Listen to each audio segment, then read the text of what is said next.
man the pot. All right, we're going to pick back up in our awesome book reading, The Holy War by John Bunyan, made by Shaddai upon Diablos for the regaining of the metropolis of the world.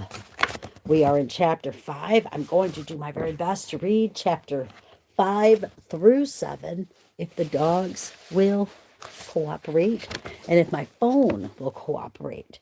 I no longer have Wi-Fi, so I have to use my phone for everything. And for some reason, I don't know why, I don't understand it, but my phone gets extremely hot. And so I just have to be cautious on that. I don't want it exploding or anything like that. I don't know. Okay, so anyway, here we go. Chapter 5. Shaddai sends his army. Now, all this time, the good king, the king Shaddai, prepared to send an army to recover the town of Mansoul from under the tyranny of their false king Diablos. He thought it best not to send them by the hand and leadership of brave Emmanuel, his son. Instead, he placed his army in the control of some of his servants to see if he could reduce the violence and excess of Mansoul and determine whether Mansoul would be won to the obedience of their king. The army consisted of about 40,000, all true men, for the king chose them from his own court by his own hand. They came up to Mansoul under the command of 4 brave generals, each man being a captain of 10,000. The name of the first was Boanerges, and James the son of Zebedee, and John the brother of James. To them he gave the name Boanerges, which means sons of thunder. Mark 3:17. The name of the second was Captain Conviction. When they heard it, they began to go out one by one. John 8:9a. The third was Captain Judgment. And he, when he comes, will convict the world concerning sin and righteousness and judgment concerning sin, because they do not believe in me. John chapter 16, verses 8 through 9. And the fourth was Captain Execution. But if you do what is evil, be afraid, for it does not bear the sword for nothing. For it is a minister of God, an avenger who brings wrath on the one who practices evil. Romans chapter 13, verse 4. These were the captains Shaddai sent to regain Mansoul. The king thought these 4 were qualified to be sent to Mansoul first, because he generally sent them to the front lines in all his wars, and they were very brave and often able to shape the course of the war. They were trained to initiate conversations in order to get something started, as well as to make their way by the power of the sword. Plus, their men were like them. King Shaddai gave each of these captains a banner to display because of the goodness of his cause and the right he had to Mansoul. You have given a banner to those who fear you, that it may be displayed because of the truth. Psalm chapter 60, verse 4. 10,000 men were given to Captain Boanerges, for he was the chief, and his banner's name was Mr. Thunder. He wore black colors, and the emblem on his shield was the 3 burning thunderbolts. The second captain, Captain Conviction, also had charge of 10,000 men. On his banner was the name Mr. Sorrow. He wore the pale colors, and on his shield was the book of the law, wide open with a fiery flame issuing from it. The third captain, Captain Judgment, also had 10,000 men in his charge. On his banner was written the name Mr. Terror. He wore red colors, and his shield burned like a fiery furnace. The fourth captain was Captain Execution, and he too was given 10,000 men. The name upon his banner was Mr. Justice.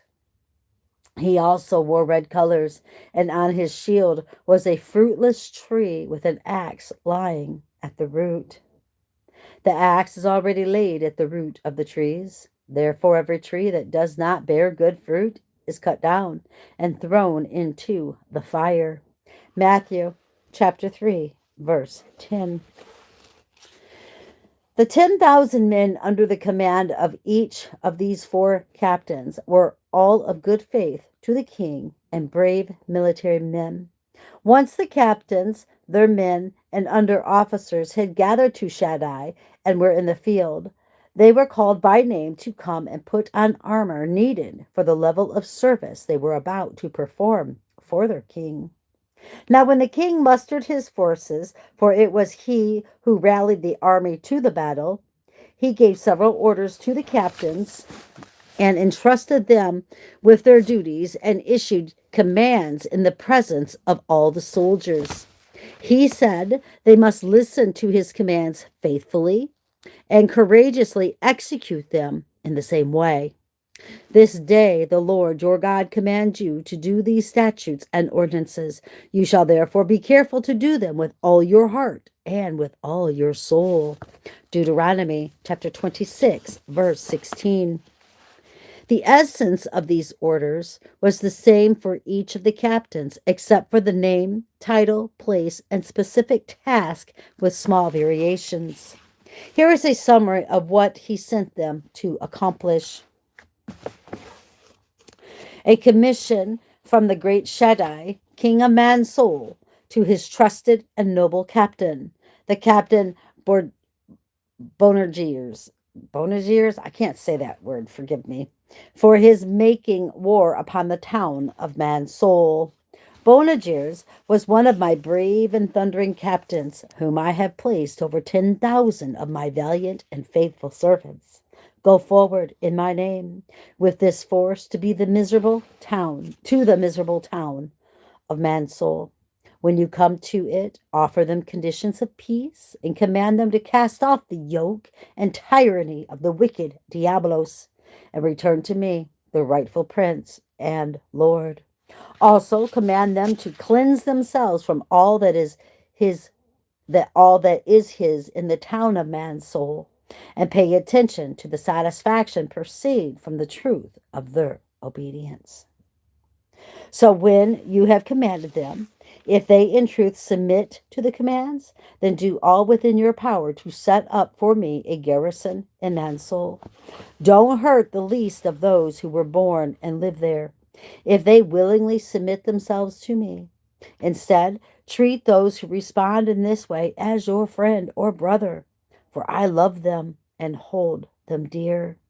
Tell them I will set a time to come to them, and be sure to let them know I am merciful. But if they resist your summons and show of your authority, if they oppose, stand up against you, and rebel, then I command you to make use of all your cunning, power, might, and force to bring them into subjection by the strength of your hand. Farewell. This review of his commission offers insight into the sum of all their directives. For as I said, the substance of the commands issued for all the captains was the same. Therefore, each commander received his authority at the hand of their king. And he called the 12 together and gave them power and authority over all the demons and to heal diseases. Luke chapter 9, verse 1. The day was appointed and the place of the rendezvous determined beforehand. Each commander appeared in splendor appropriate to his cause and calling. After a commissioning from Shaddai, they set out with flying colors to march towards the famous town of Mansoul. Captain Borginis led the army. Captain Conviction and Captain Judgment made up the main body, and Captain Execution brought up the rear. The town of Mansoul was far off from the court of Shaddai, so they marched through the regions and countries of many people, not hurting or abusing any, but rather blessing the people wherever they traveled. They also lived at the king's expense for the entire journey. Having traveled in this manner for many days, they came within sight of Mansoul.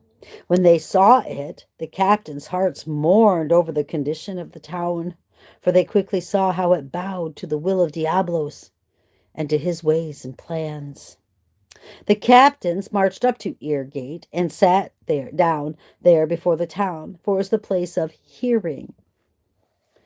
So faith comes from hearing, and hearing by the word of Christ. Romans chapter 10, verse 17.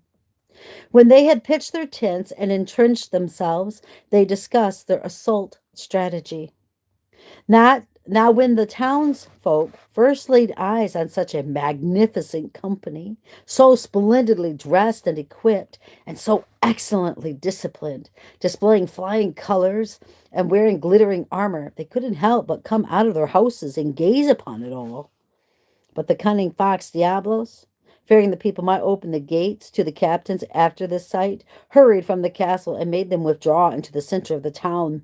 Once he corralled them there, he made this lying, deceitful speech to them. Gentlemen, he said, although you are my loyal and well-beloved friends, I cannot help but scold you a little for your recent careless action. I'm talking about how you went out to gaze upon that great and mighty force which sat down before our ear gate yesterday. Do you not see they have entrenched themselves in order to sustain and siege against the famous town of Mansoul? Do you know how they are or where they come from? No, not how they are. Do you know who they are or where they come from? Do you know their purpose in sitting before the town of Mansoul? They are the very ones whom I warned you about long ago. They come to destroy this town. In fact, I have gone to great expense to arm you from head to toe to protect your body against them, and have made great fortification for your mind. When you first caught sight of them, you didn't cry out, "Sound the alarm!" If you had warned the whole town concerning them, we might have been in a position to defend against them and meet them with the highest level of defiance. If you had acted in this way, you would have proved yourselves to be men to my liking. Now, with what you have done, you make me half afraid that when we meet with them in hand-to-hand combat, I shall find you lack courage to stand against them. Didn't I command you to double your guards at the gates? Haven't I endeavored to make you as hard as iron and your hearts as inflexible as a piece of a lower millstone? What did you think? That you might show yourselves to be like women, untrained for war, so you could go out like a band of innocents to gaze on your mortal foes? Ugh! Get ready. Put yourselves into a state of defensive readiness. Beat the drum. Gather together in a warlike manner, so our foes know there are valiant men in the town of Mansoul before they decide to conquer this town and its citizens. I will stop scolding now, and I will not reprimand you further. But it is your duty, from now on, to make certain that I see no more of such actions. From this point forward, don't allow a man of you to so much as show his head over the wall of the town of Mansoul without first obtaining the order from me. You have heard me. Now do as I have commanded. You and I shall dwell securely with me as your superior, and I will take care to keep you safe and to protect you from honor. Oh, not from honor. I mean, protect your honor. Farewell. The townsmen were strangely altered by this speech. They acted like panicked men stricken with fear. They ran to and fro through streets of the town of Mansoul, and as they ran, they cried out, "Help! Help! The men who turned the world upside down have come here also."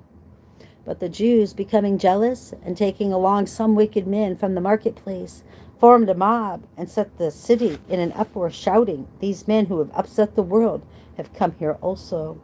Acts chapter 17, verses 5 through 6. Not one of them remained quiet, but rather they acted like men deprived of any sense.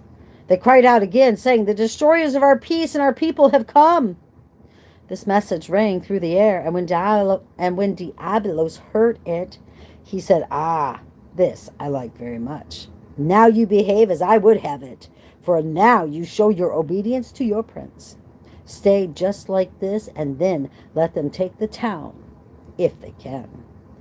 in which you formerly walked according to the course of this world, according to the prince of the power of the air, of the spirit that is now working in the sons of disobedience. Ephesians chapter 2, verse 2. Chapter 6, the king's offer. 3 days before the king's forces reached Mansoul, Captain Bonerges commanded his trumpeters to go down to Eargate.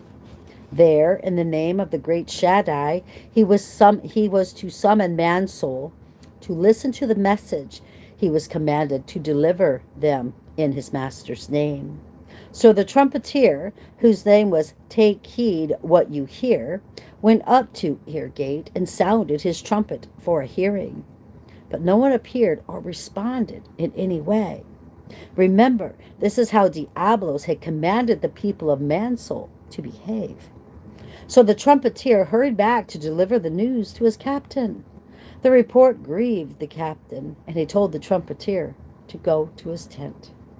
The next day, Captain Borgines sent his trumpeter to Eargate a second time to sound his trumpet again for a hearing.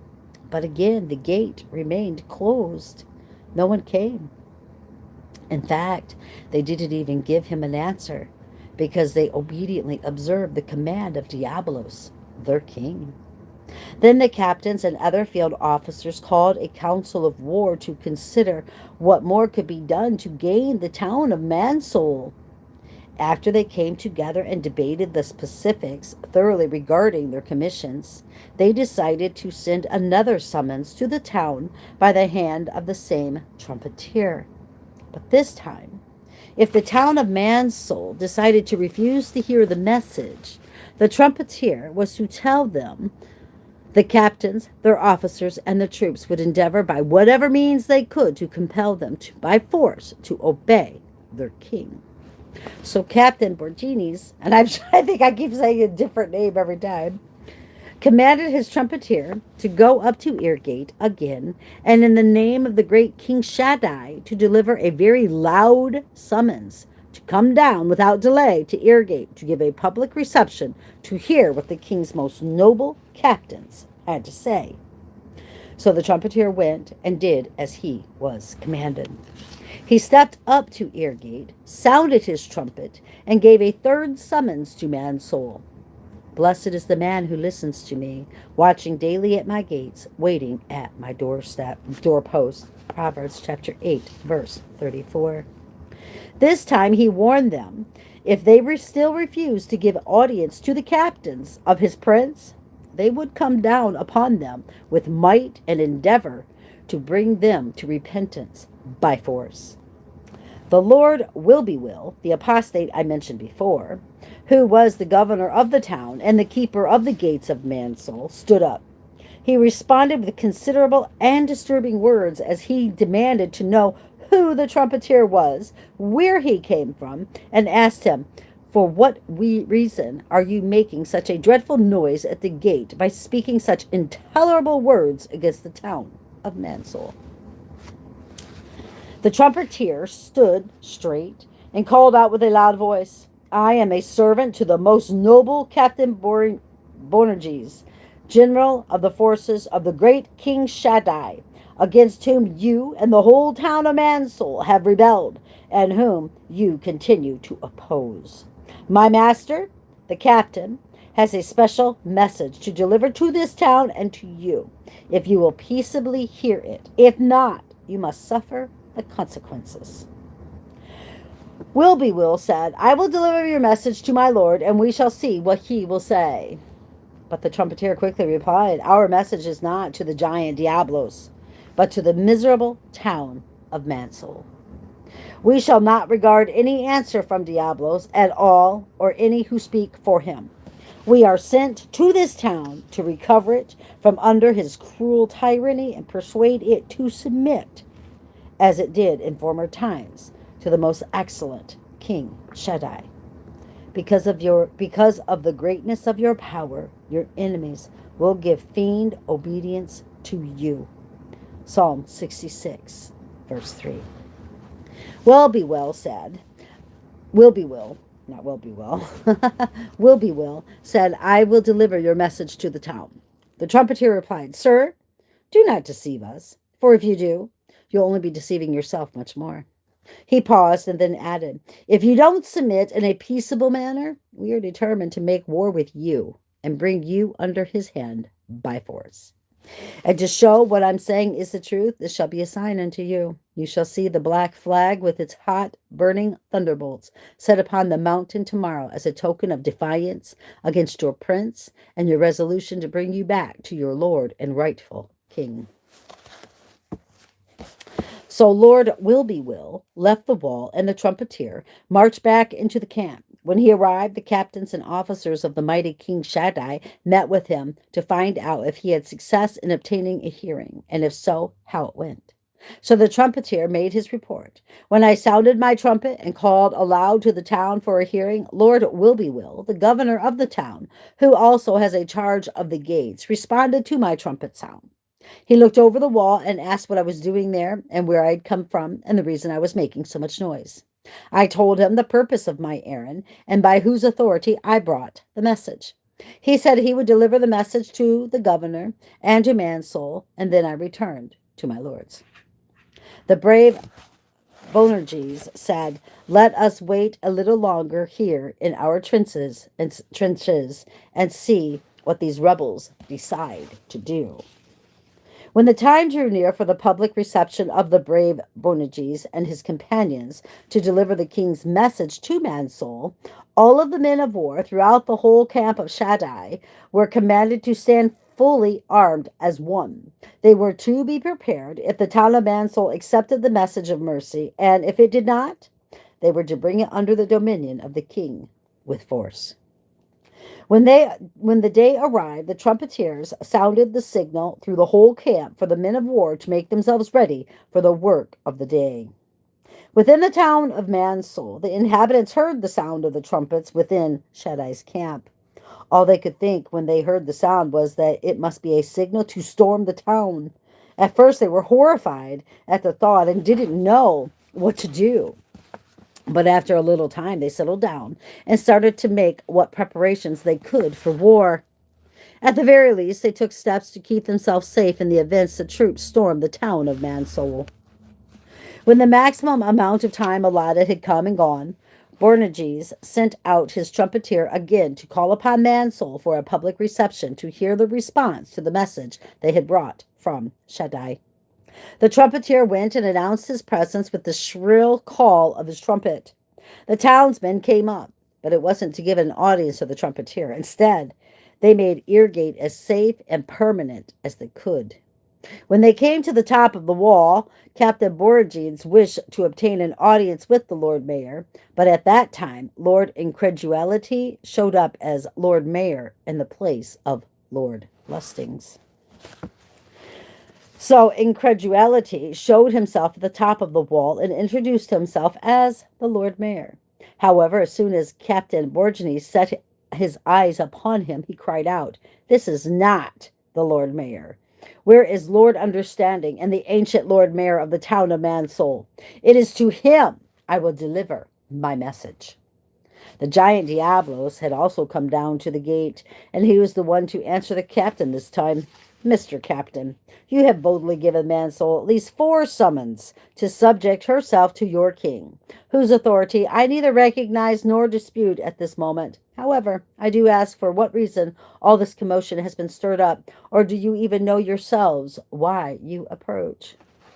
Captain Bonerges, whose colors were black and whose coat of arms upon his shield was the 3 burning thunderbolts, paid no attention to the giant or what he said. Instead, he addressed the town of Mansoul. I am here to make certain you know, O wretched and rebellious Mansoul, that the most gracious king, the great King Shaddai, my master, has sent me to you with this authority. He showed them his broad seal, which indicated Shaddai's sovereignty. I am here to bring you back to obedience to him. He has commanded me, in case you surrender to his will upon my summons, to carry his message to you as if you were my friends or brothers. However, he also has ordered that if you refuse to submit and choose rather to rebel, that we should endeavor to take you by force. Therefore, the Lord has kept the calamity in store and brought it upon us. For the Lord our God is righteous with respect to all his deeds which he has done, but we have not obeyed his voice. Daniel chapter 9, verse 14. Then Captain Conviction stepped forward, dressed in his pale colors. Upon his shield was the book of the law standing wide open. He said, "Hear, O man's soul, you were once famous for your innocence, but now you have degenerated into telling lies and practicing deceit. You have heard what my brother Captain Borginis has said. It would be wise to accept the conditions of peace and mercy offered, especially when presented by one whom you have rebelled against, one powerful enough to tear you in pieces. For so is Shaddai, our king. When he is angry, nothing can stand before him. Even if you say you have not sinned or acted in rebellion against our king, all of your actions since the day you cast aside his service, this was the beginning of your sin, sufficiently testify against you. If we say that we have not sinned, we make him a liar, and his word is not in us." 1 John chapter 1, verse 10. What else do you think it means when you listen to the tyrant and even accept him as your king? What else can it mean when you reject the laws of Shaddai and obey Diabolos? For what matter? What else can it mean when you shut your gates and take up arms against us, the faithful servants of your king? The Lord, the God of their fathers, sent word to them again and again by messengers, because he had compassion on his people and on his dwelling place. But they continually mocked the messengers of God, despised his words, and scoffed at his prophets, until the wrath of the Lord arose against his people, until there was no remedy. 2 Chronicles chapter 36, 15 through 16. Wow. That, to me, I just got to interject for a minute. That almost sounds like that parable that Jesus spoke about, doesn't it? It really does. Be governed by the king, then, and accept my brother's invitation. Don't think the price too high. Accept his mercy and agree with your adversary quickly. Oh, man soul, don't forbid or hinder yourselves from accepting his mercy. For if you do, you will run into 1,000 miseries by the flattering tricks of Diabolos. Perhaps he has even deceived you into thinking we seek our own reward in what we do here today. Let me tell you clearly, that is not the case. We are here in obedience to our King and his love for you. We desire your happiness. That is the reason for this undertaking. Again, I say to you, man soul, think about it. Is it anything but amazing grace that Shaddai should humble himself in this way now? That through us he attempts to earnestly petition and reason with you by agreeable persuasions, so you will subject yourselves to him? Does he need anything from you? No, but we are sure you have need of him. He is merciful, and it is his will that man's soul turn to him to live and not die. The Lord is not slow about his promise, as some count slowness, but is patient toward you, not wishing for any to perish, but for all to come to repentance. 2 Peter chapter 3, verse 9. Captain Judgment stepped forth dressed in red. The symbol on his shield was the burning, fiery furnace. He said, "Inhabitants of the town of Mansoul, you have lived so long in rebellion and committed acts of treason against King Shaddai. Know that we came here today in this manner, not to carry our message or to inflict pain or injury because of our own quarrel with you.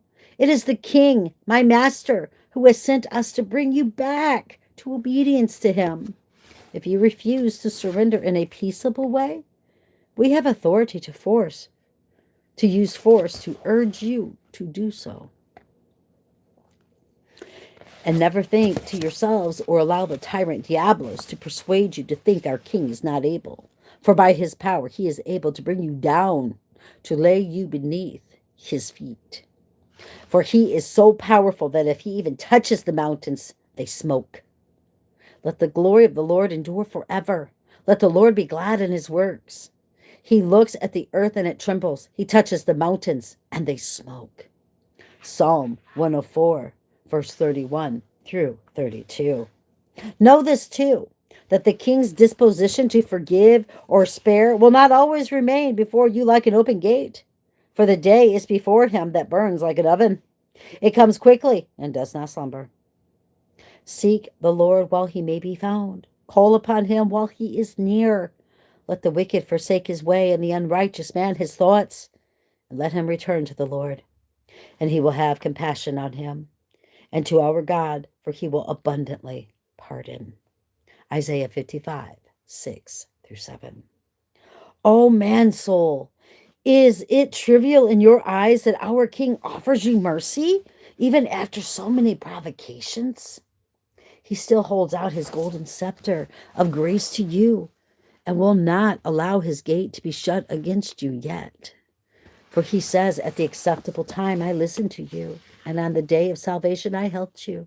Behold, now is the acceptable time. Behold, now is the day of salvation.